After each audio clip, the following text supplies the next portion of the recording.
Hi, I'm Kristina Dennis, and you are listening to the Recovered Life Show. Every week, we bring you a Recovered Life discussion about rewiring your brain and how understanding your brain will help you fully live your best recovered life.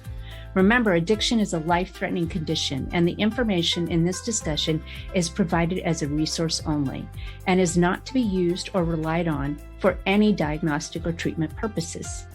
This is not a substitute when professional diagnosis or treatment is needed. Now let's jump into the discussion. Okay, well, I want to get started and honor the time for people who came early. I'm very excited about today's discussion. I've been studying, and I'm really hoping that we have a discussion, and that more people, depending on how comfortable you are discussing, will come up, because I think this information is fascinating. I'll quickly introduce myself and just kind of set the room. I'm Kristina Dennis. I have long-term sobriety, and I am a recovery coach, and generally I work with people to arrest those codependent patterns, and that tends to be my focus. But I have the interesting, idea, or at least experience, of being in long-term sobriety and how you can kind of integrate that into the best recovery that you can have. And so this is a lifelong love of mine. I am so excited to talk about this, but quickly, last week I was ill and I didn't get to have my room, so I'm going to do a quick little review of some of the things that we might have been talking about 2 weeks ago, just to kind of get into the topic. Before we do that, I do want to point out to everybody that the replays are on, and this is rebroadcasted. There are a lot of people who contact me asking to be able to have access to the room who can't be here at this exact time and do it live, is one of the reasons why I do leave them on. But always protect your anonymity and be in a space, if you want to share, where you feel safe doing that. I will always do my best to make sure that the people that have the mic are monitored in regards to being respectful to each other, and then it's hard for me not to say this, but I like and ask people to speak from their viewpoint and what's going on with them, but it is a discussion. And so I just want to do a quick refresh of what we talked about a couple of weeks ago. A lot of times, I will come in and share information that I'm studying, just like a textbook. And I found that to be one of the most valuable things for me and my own personal recovery, to share it in this wonderful space, Recovery Life Discussions, and really get the viewpoint of others. So I will share information, but I do also want for you to know that I am a beginner in this. I have read from this text twice now within the confines of this room, and I've read the book once, and I am listening to it and reading it again, studying it chapter by chapter. So when I say something, I am sharing evidence-based observations from the book called A Liberated Mind. And it is, he is the originator, Dr. Stephen Hayes, of the ACT therapy, and that is acceptance and commitment. So we discussed for 2 weeks some of the action steps that we could take, and I want to talk a little bit and just do a refresher on the requirement for pivoting. And if you are interested in learning about the basics that I covered in chapter 1, please go listen to the replays, because I think there was amazing information that came not only from me, but from everyone. And if you recall, the basis of living a life that you want to is having the ability to turn toward your pain, to pivot from the dictator within to having psychological flexibility. And I just love that term, because I think it has been so helpful, but admittedly, it's a little murky for me. So I'm going to do my best to share the concepts from chapter 2. And I really hope people will, Kathy, I see a pivot. Yes, will see and feel comfortable sharing your own experiences. So there was a simple summarization of the ACT therapy, and it was 6 pivots. And I want to remind you of those because it's been a couple weeks. And then we'll move into the chapter 2 information. So the first pivot is see our thoughts with enough distance that we can choose what we need to do next, regardless of our mind's chatter. 2, notice the story we've constructed of ourselves and gain perspective about who we are. 3, allow ourselves to feel even when the feelings are painful or create a sense of vulnerability. 4, direct attention in an intentional way rather than by mere habit, noticing what is present here and now, inside us and out. 5, choose the qualities of being and doing what we want to evolve toward. And 6, create habits that support these choices. And, it sounds so easy, right? Easy peasy. I'm just going to learn how to do that. And if I would be so bold to say, well, sure, I could do that, except when I'm in the middle of an anxiety attack, except when my mind has convinced me that very real challenges are going on in my life, except when my unexplored emotions seem to take over me. And so I'm going to talk a lot about the experience and the explanation that he has written in his book. Just to confirm that Dr. Hayes is a recovering person, and he is somebody who dealt with his paralyzing anxiety. And we have a lot of rooms around the co-occurring disorders of anxiety and depression, and I think it's really prevalent in the recovery world. So I'm super excited about kind of breaking down these steps and seeing how everybody else feels about this information. So chapter 2 starts with the dictator within, which I really think that many of us in recovery are familiar with the fact that we have a dictator within. And I'm just, want to say I feel like those of us who are in recovery kind of have already had one of these experiences. If you've gotten sober or you have physical sobriety, you've already done this pivoting and changed it. But the idea behind the book, and one of the reasons why I'm super interested in it, is because one, I have found that in some of my other recovery groups, that was just the beginning. It helped me get physical sobriety, but I needed to know more.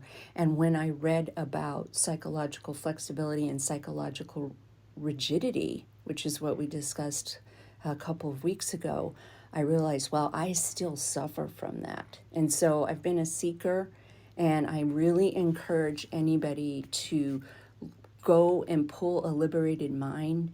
If you have a visceral response to some of the things that I'm going to share, I want you to, kind of look at that and realize that that's hopefully a hint that, yeah, we can still kind of move toward recovery and changing our thinking, which is a lot about what rewiring your brain, the premise behind this discussion in the first place.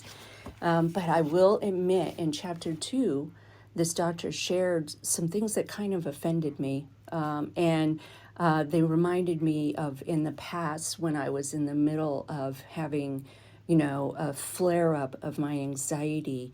I remember how painful it was to hear some of these truths because I wanted to believe, and still part of me believes this, that anxiety was happening to me and that other people didn't understand how hard it was for me. And so I if that feeling comes up when I share this, I just want to affirm it because I had it and have it still to this day. If someone comes up and tries to tell me, not to be in the middle of my anxiety attack, I want to respond, in anger. But I have to say, after reading this book now, I'm on my second trip, that a lot of it really does make sense. And so in chapter 2, he talks about anxiety and the dictator within. And I want to share a sentence, a paragraph, because I think his words are going to be better than mine. But it really, really kind of laid out how I have dealt with my anxiety in the past. Now, side note, I've done a lot of work on my autonomic nervous system. I've done a lot of work on transforming my trauma. But I have to say, I still have anxiety, like I think most of us who are willing to live this life without our anesthesia. And so I'll share really quickly. When we run from our experiences, because this describes me, my anxiety has been growing steadily. The rancor in my department that triggered my first panic attack has broken out into full-fledged civil war with my colleagues. Now he's sharing about how his business, he's a college professor, how there's all this distress around him. And, he shared in the first chapter about his first panic attack as a psychologist and researcher and what that felt like. And it was around, people not getting along around us. Sounds very familiar to, I think, what we're dealing with as a whole in this world. Adding to the strain, the divorce that had been set in motion shortly before my first panic attack was now becoming final. Whew. Been there, right? One thing we talk about at the Recovered Life is that, our problems don't go away when we let go of alcohol. Despite outward appearances of getting on with my life and work, panic had gradually become the central focus of my life. I tried to gain control over the attacks using all the methods I could think of, not realizing that all of them were based on the same flawed premise. They were all, in one way or another, attempts to escape, avoid, or diminish anxiety. Well, of course, right? The goal was to be achieved by any means necessary, situational, chemical, cognitive, emotional, or behavioral.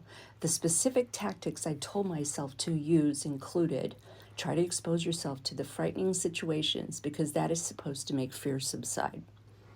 We've seen that, right? We've heard of that, where people will go face their fear, get on a plane, and then all of a sudden the anxiety is gone. I don't think that's 100% true, but we've certainly seen exposure intervention as being something that may work for people. Learn and practice relaxation techniques.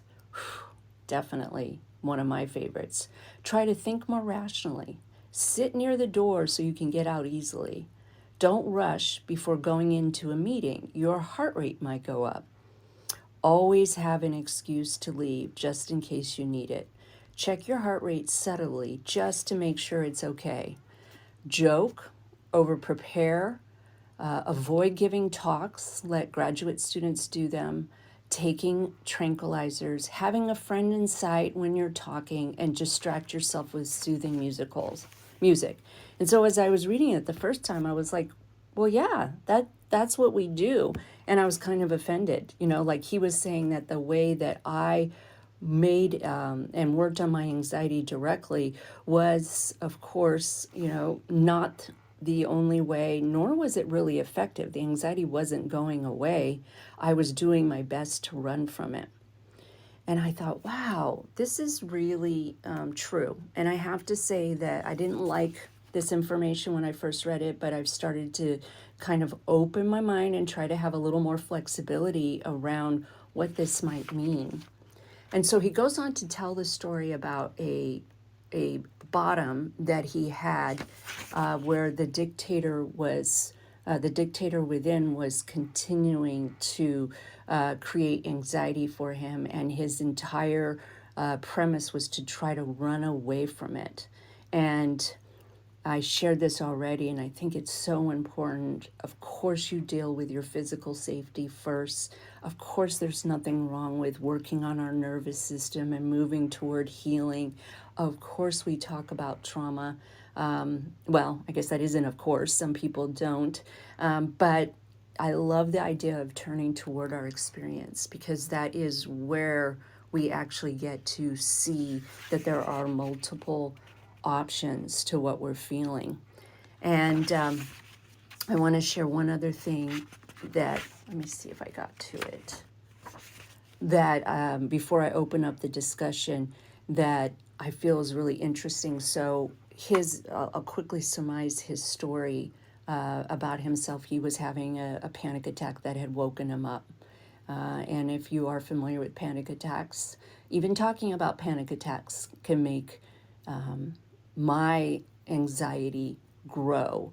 And so, feeling a little offended, I go on to read the rest of his information. He talks about having a physical panic attack that emulated a heart attack.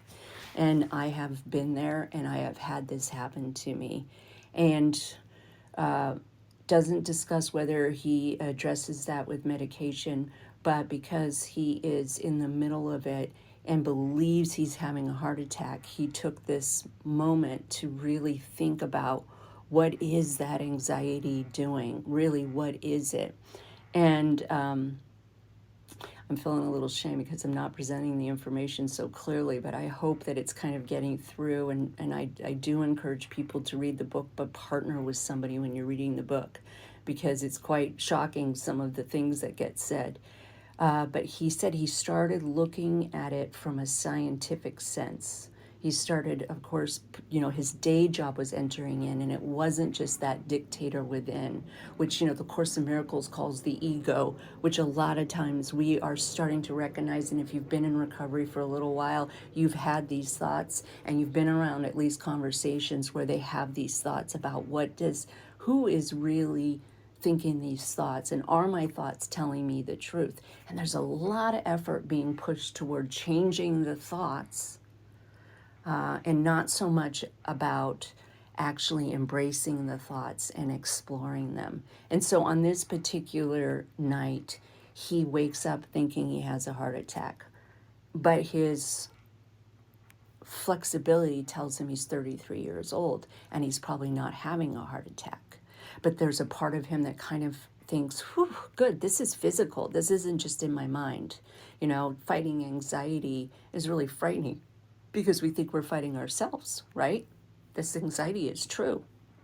And so he goes on to explain how he goes to call the ambulance 2 or 3 times, but then a movie plays, which I think is a lot what anxiety looks like in our minds. The movie plays, and at the end he sees this very smug doctor come up and say, Dr. Hayes, you're not having a heart attack, you're having a panic attack. And so at that point, he decides that he's not going to go into the ambulance and see it. He's going to stay and look toward the panic and feel it and not try to avoid it and let it come. And that particular, I would call it like a bottom, like we all do, is what got him started to think about analyzing anxiety and looking at all of the ways that we treat anxiety in psychology, because he's a psychologist, and started thinking there's got to be a way for us to shortcut this, which is what I really am interested in and why I want to study this book, for us to shortcut it and learn how to pivot on all of the things that are driving us. I know I have heard and known of the phrase, I am not the thinker, I am not my thoughts, I am the thinker of my thoughts, but I haven't had always a grasp on what that really means, nor have I had the time to study it to the level. That kind of study doesn't always equate to my survivor person. My survivor person wants techniques. And so I'm going to read a little more from his point of view that I hope will find it compelling for us to kind of look at this, and then I hope we'll have a discussion, because I've been talking a lot.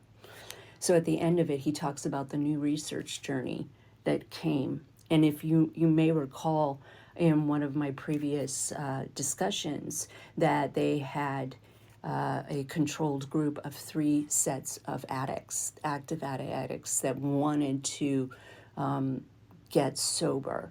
And the first group, the control group, of course, had no intervention, but they had made a decision that they were going to try to get physical sobriety. The second group actually used the 12 steps, and they had, some success. But the third group used the process of ACT, acceptance and commitment therapy, in which they fleshed this all out and worked with them, and they were 4 times more successful in getting sober.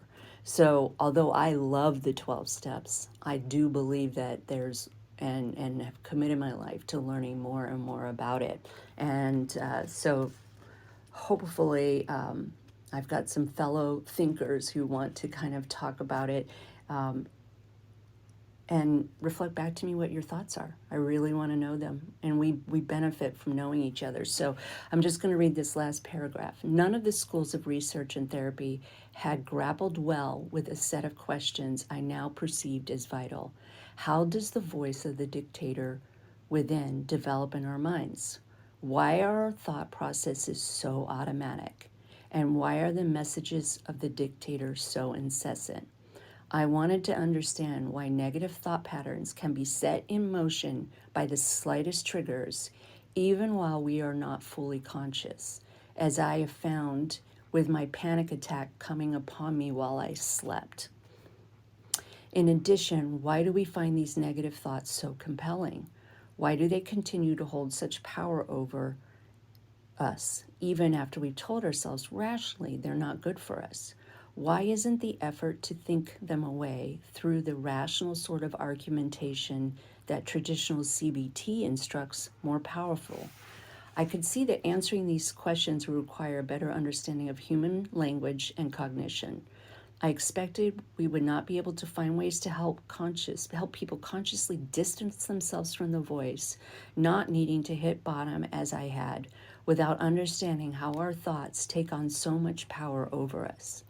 I also suspect that with the answers, we could achieve a myriad positive goals, not only helping people break free from the monkey traps of thought that imprison them in so many unhealthy conditions, but also training children with deficiencies in thinking and emotional skills how to reason or how to connect with others in a healthy way. So we've already, like I said before, as addicts, as sober people, we've already incorporated some of these abilities to pivot. We've learned how to do it. But those 6 pivots that I talked about, I think that we can get better at it for people, and that we can kind of learn and really kind of incorporate this whole idea of being able to distance ourselves from these awful thoughts. And I see a lot of people in the room who follow some really, really great teachers, and I hope to be able to bring some of their concepts into this room. But I've talked plenty, and I want to ask people to share their thoughts with me. Come on up. First, I'll see Amber, if you're so kind to be my co-mod. Do you have any thoughts about this and what it feels like to kind of hear about anxiety and this whole idea of running toward our anxiety? Mm, yeah, that's a lot. I was just thinking like how much anxiety and negative thoughts, at least my negative thoughts are so much from my fear and so much from fear of trying to protect me. And I love the idea of these 6 little pivots to just even make that slight little open kind of new guidance to something new. I'm gonna have to think about it for a little bit. It's so deep. But this is such good stuff.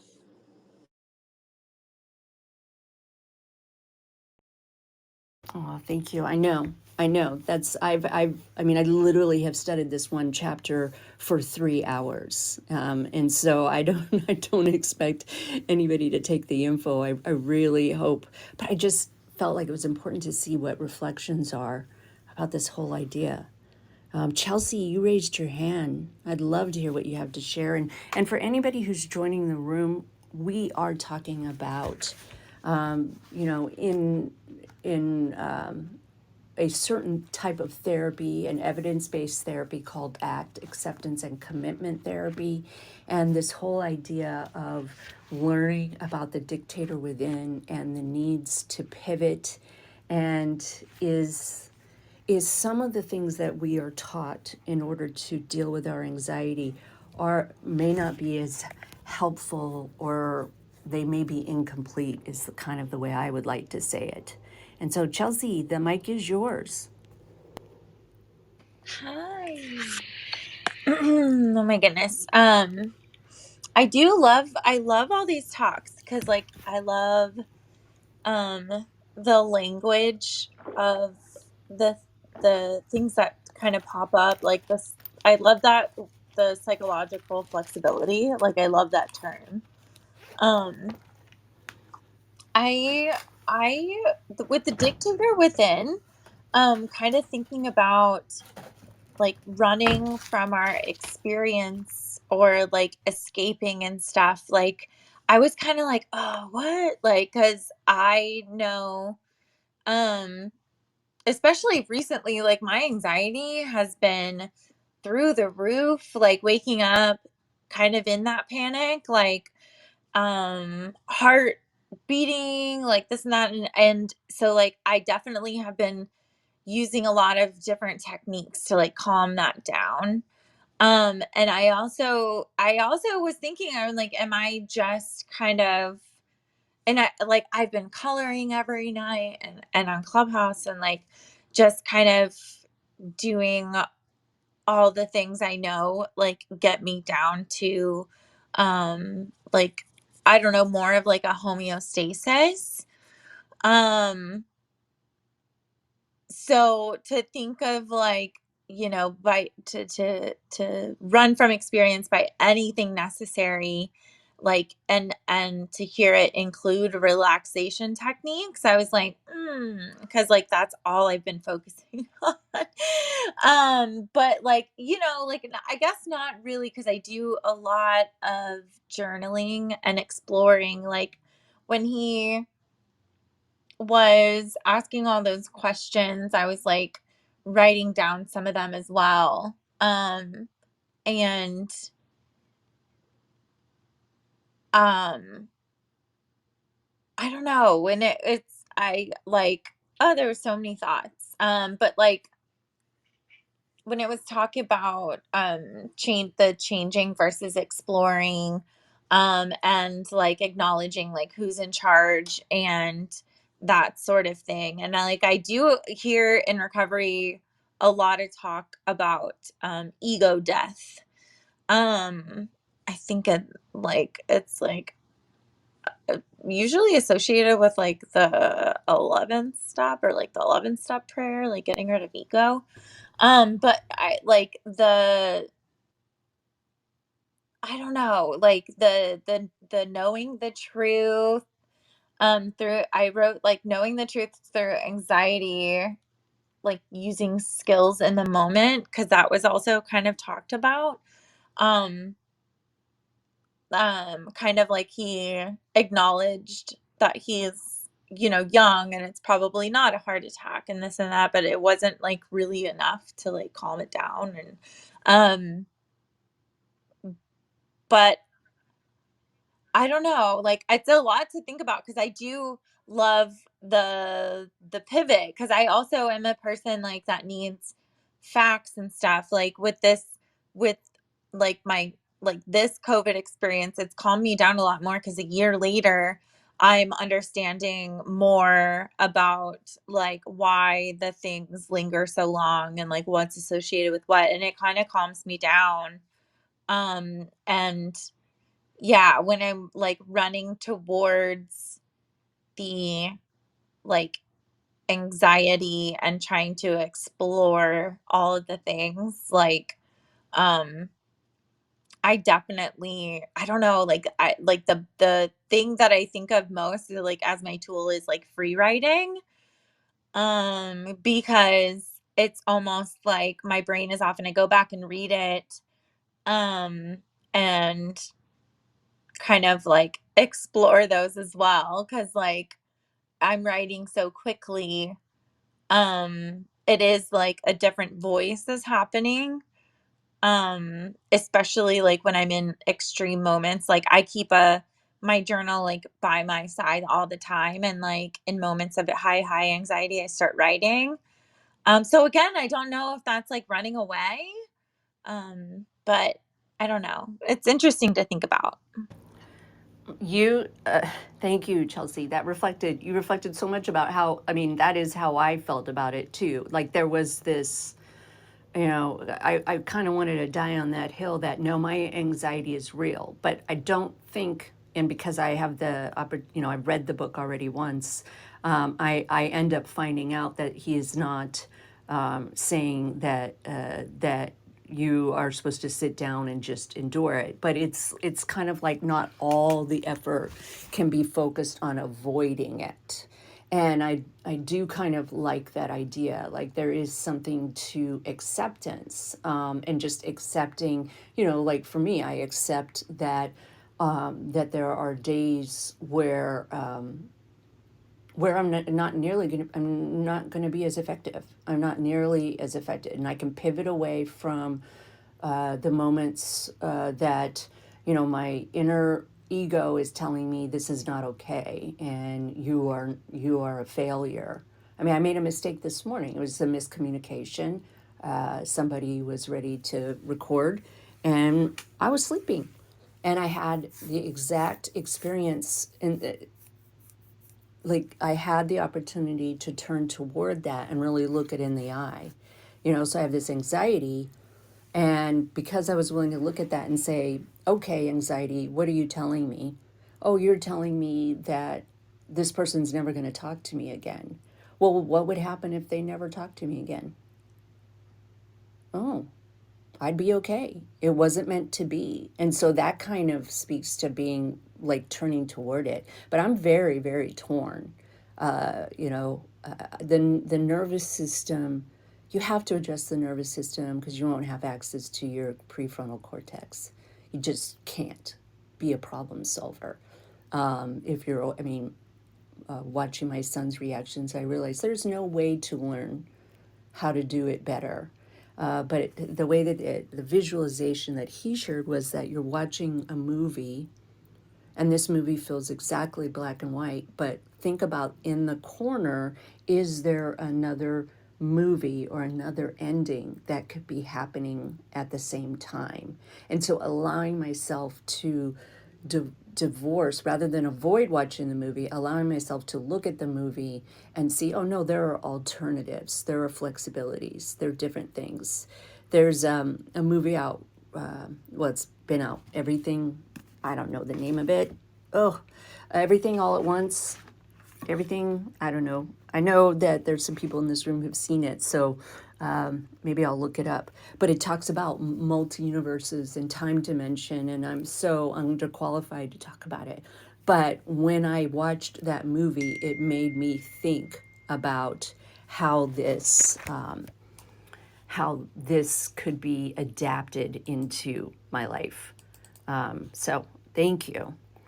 And Jules, Mr. Jules, so happy to see you. Love to hear your thoughts. Hi. Everything all at once at the same time or something like that. Yeah. Yeah. Trippy, right? I saw it, yeah. It almost gives you epilepsy, doesn't it? Exactly. Yeah, I haven't read the book, so the conversation's a bit nebulous for me. So I'm just gonna hang out and I'll just pop my head up if I got a comment, if that's okay. Thanks.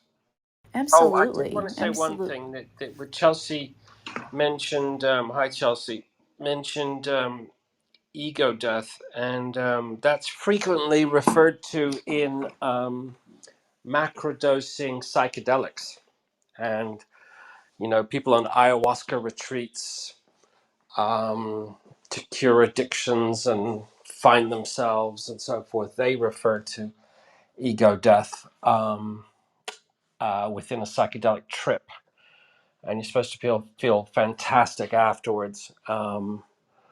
And love everyone more and so forth. And I'm a little bit preoccupied with the topic, as you may remember. But anyway, I just wanted to say that about ego death, and that's my comment. Thanks. Oh, that's so interesting. All right. Okay, well, I want to say your name correctly. Is it Shihab? Yeah, sure. All right, welcome to the stage. Love to hear your thoughts about what we're sharing about today.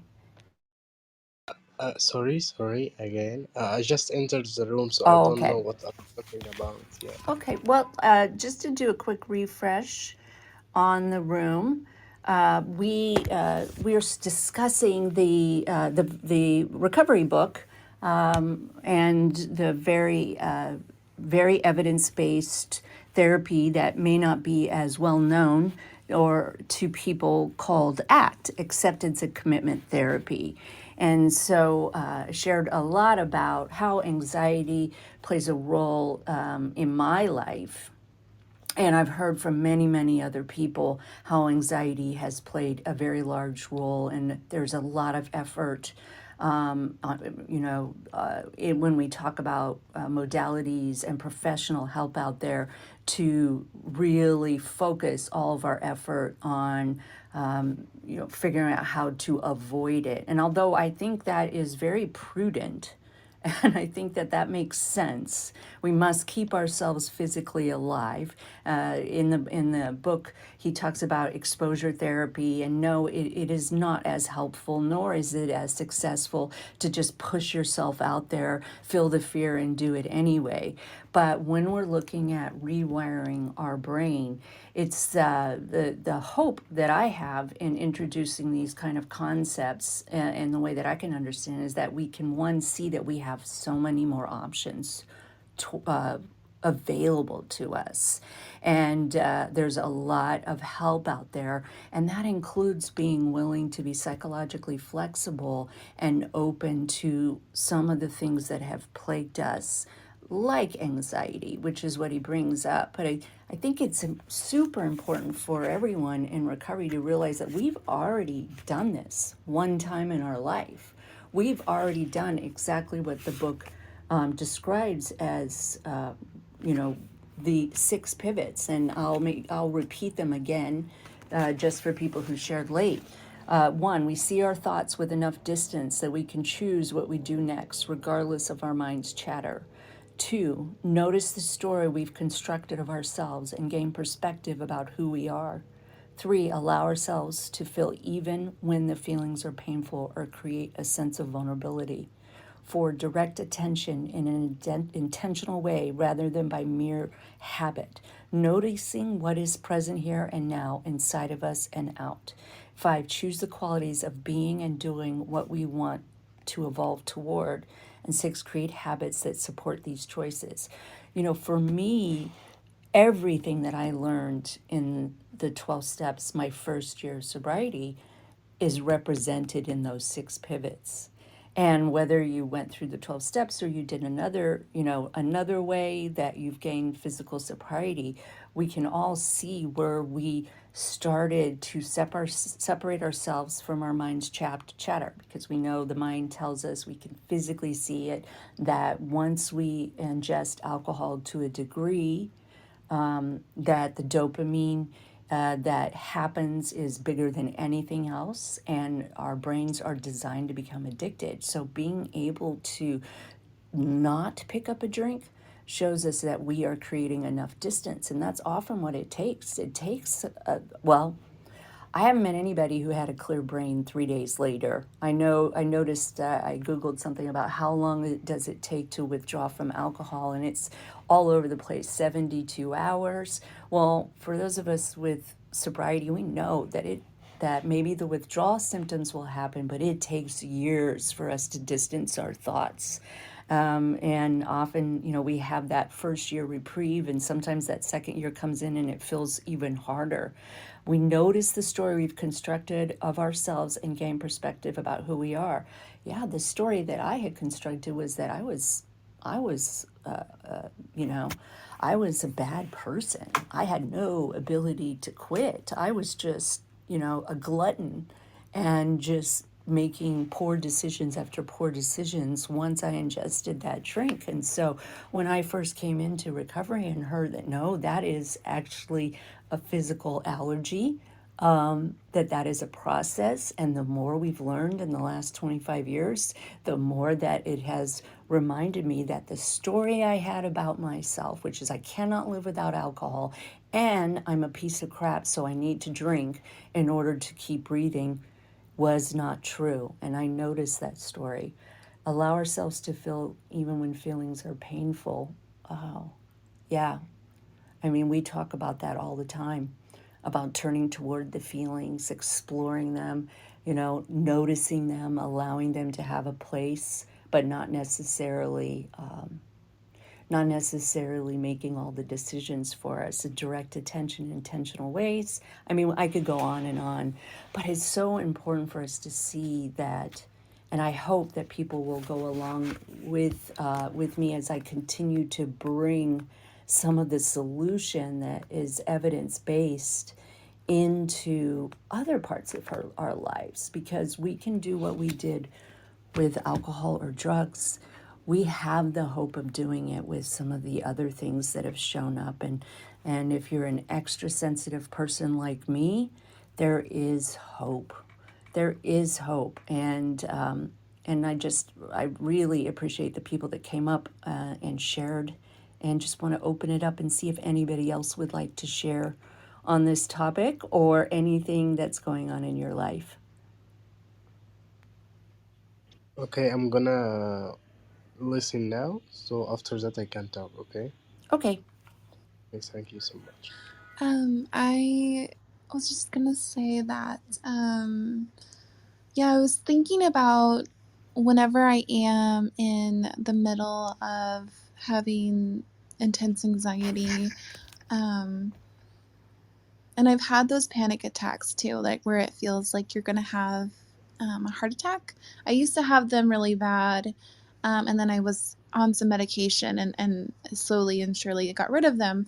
But I just remember, you know, I love the flexibility and the stories, distancing the thoughts and the stories, because I notice sometimes, especially when I want to dig into myself or dig into my life, or go to the worst case scenario, and it's honestly it's just a story, it's just a thought, or a one direct path on how this is going to happen and what's going to happen to me, or how this is going to go fall apart. And it's really interesting that, yeah, I can just open it a little bit, and there's so much more freedom. And I think that's huge, because I have definitely suffered from, this is how my life's going to go and it's not going to get any better, until I slowly started to open my mind to a lot of different ways, and having that flexibility in my thoughts. So I mean, you've definitely helped with that, but I just, that was a huge one that I was thinking about. And yeah, the stories too. There's just a lot of things.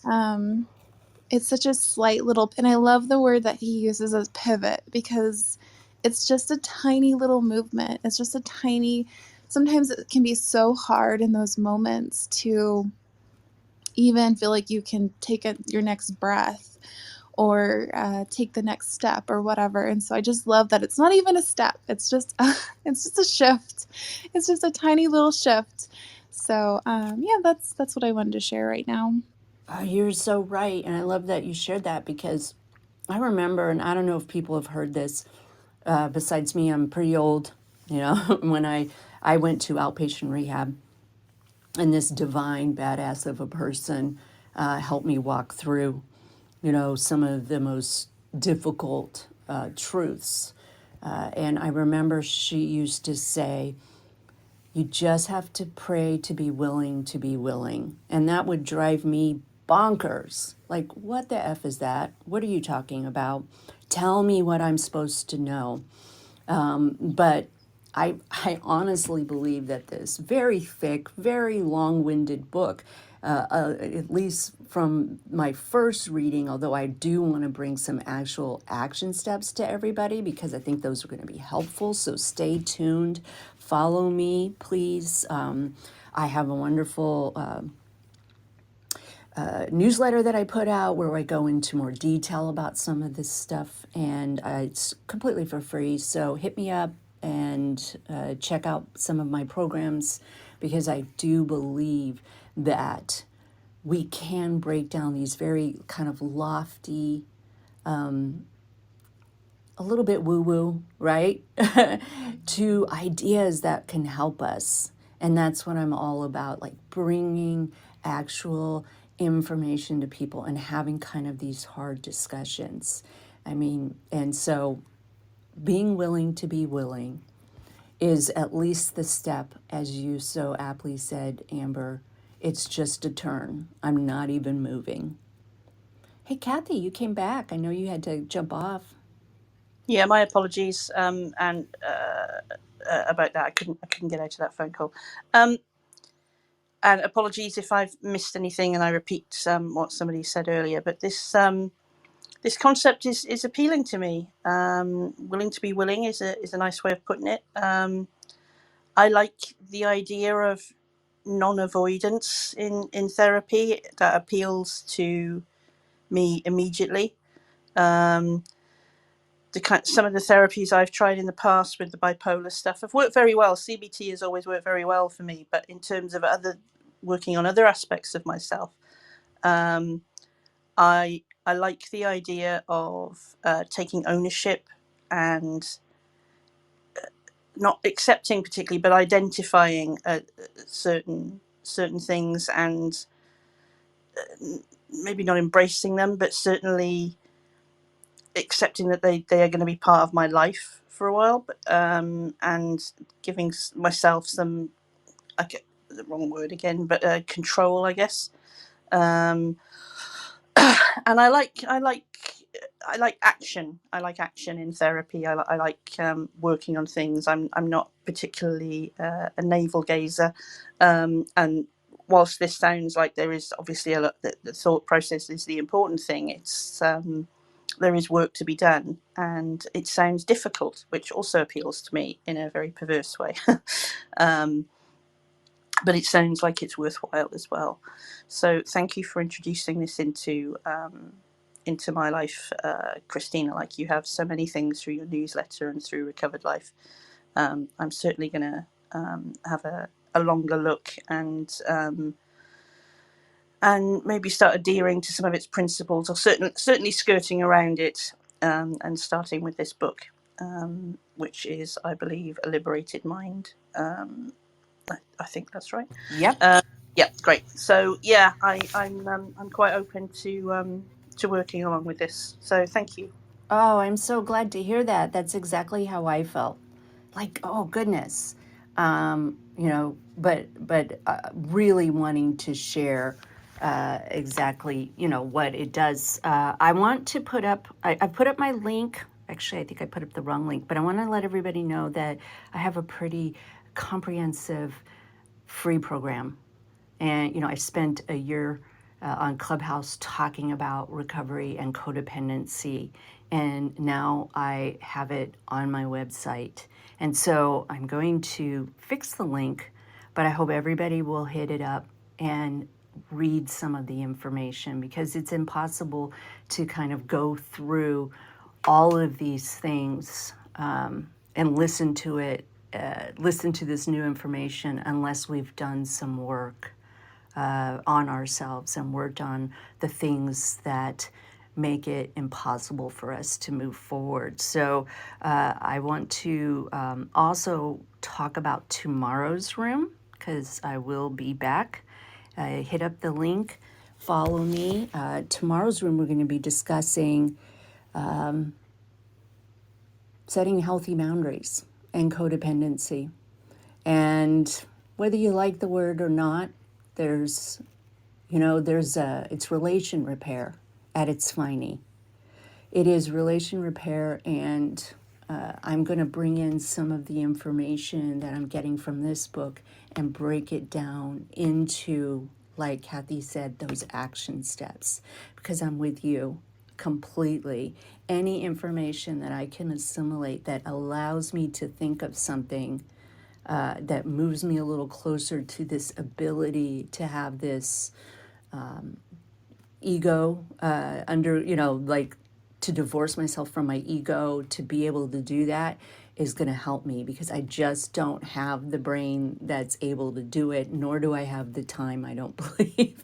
I may be able to figure it out after doing some of this stuff and have more time. I've certainly been able to change over the last 25 years on how I handle myself. But I'm so glad, and I hope people will return next week or come tomorrow, so we can get to know each other and you can learn a little more about boundaries and recovery and just elevating yourself.